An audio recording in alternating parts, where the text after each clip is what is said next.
En marge des travaux de la concertation politique d'Owando, le Premier ministre chef du gouvernement, Anatole Koliné Makosso, a reçu tour à tour les délégations des sages et notables de Makwa, de Bunji, d'Owando et d'Oyo.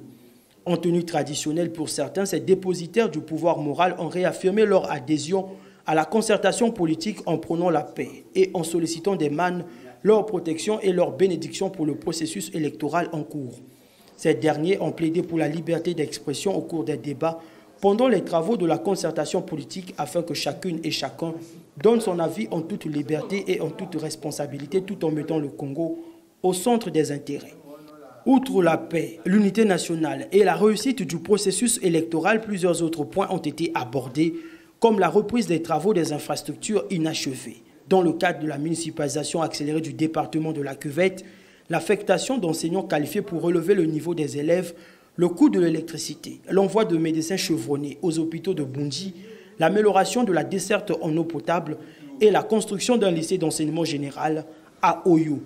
De son côté, le Premier ministre chef du gouvernement s'est dit touché par la démarche et les propos des notables. Aussi a-t-il dit, le gouvernement fera le nécessaire pour relever les défis qui s'imposent au pays.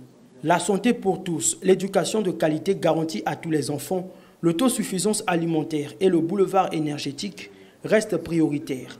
Des chantiers pour lesquels Anatole Koliné Makosso affiche sa détermination à participer à leur réalisation aux côtés du président de la République. Selon le préfet du département de la Cuvette, le message du Premier ministre peut d'ordre et déjà aplanir les sentiers de l'avant, pendant et après processus électoral. Anatole Koliné Makosso a aussi et surtout invité les sages et notables de la Cuvette à soutenir les efforts de paix et à prêcher l'amour et l'unité entre les filles et fils du pays.